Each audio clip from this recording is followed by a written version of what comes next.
বন্ধুরা, বঙ্গোপসাগরে যে ঘূর্ণিঝড় তৈরি হতে যাচ্ছে তাতে ঘূর্ণিঝড় রিমাল তৈরি হবে কি না, আজকের আপডেটে এই ঘূর্ণিঝড়ের আপডেট কী দেখাচ্ছে, তাতে যদি ঘূর্ণিঝড় তৈরি হয় এই ঘূর্ণিঝড় বঙ্গোপসাগরে উত্তর পূর্বের উপকূল ধরে বাংলার দিকে এগিয়ে আসার সম্ভাবনা কতটুকু আছে, আজকের আপডেটে কী রয়েছে।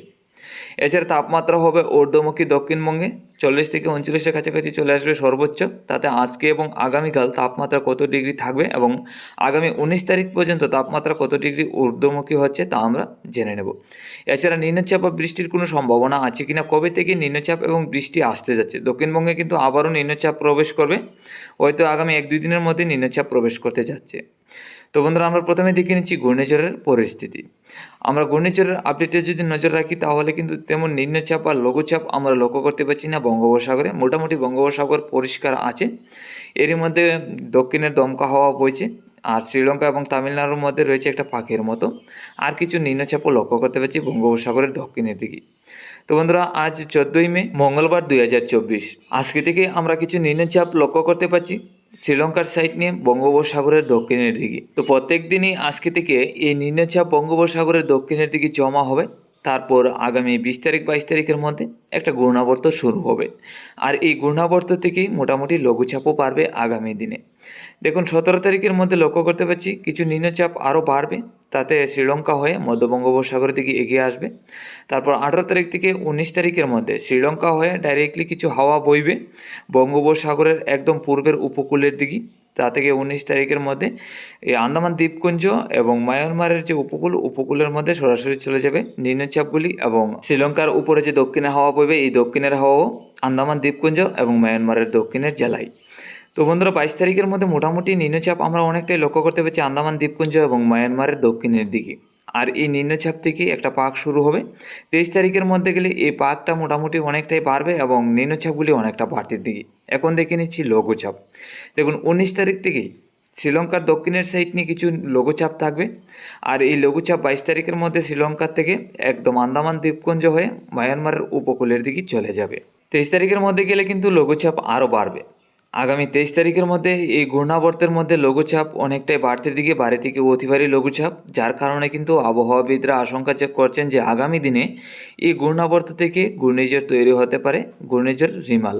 তো এই ঘূর্ণিঝড় রিমাল তৈরি হলে এই ঘূর্ণিঝড় রিমাল যদি ডাইরেক্টলি মায়ানমারের উপরে যদি প্রবেশ না করে তাহলে কিন্তু চট্টগ্রাম, আমাদের ত্রিপুরা, আসামের শিলচর হয়ে এই ঘূর্ণাবর্তের এই ঘূর্ণিঝড়ের সম্পূর্ণ প্রভাব পড়তে পারে। তো বন্ধুরা, এখনও পর্যন্ত দেখতে পাচ্ছি যে আজকের আপডেটে আগামী দিনে ঘূর্ণিঝড় তৈরি হবে বঙ্গোপসাগরে। তো 22 তারিখ থেকে ঘূর্ণিঝড় তৈরি হয়ে 25 তারিখের মধ্যে কিন্তু ঘূর্ণিঝড় ল্যান্ডফল করতে পারে। এখন দেখে নিচ্ছি দক্ষিণবঙ্গে বৃষ্টির কী সম্ভাবনা। দেখুন, আজকের দিনে আমরা তেমন নিম্নচাপ বা বৃষ্টির কোনো সম্ভাবনা লক্ষ্য করতে পারছি না। তো কবে থেকে অ্যাকচুয়ালি বৃষ্টি বা নিম্নচাপ আসতে যাচ্ছে দক্ষিণবঙ্গে তা আমরা দেখে নিচ্ছি। আগামীকালকে তেমন নিম্নচাপ বা বৃষ্টির কোনো সম্ভাবনা নেই।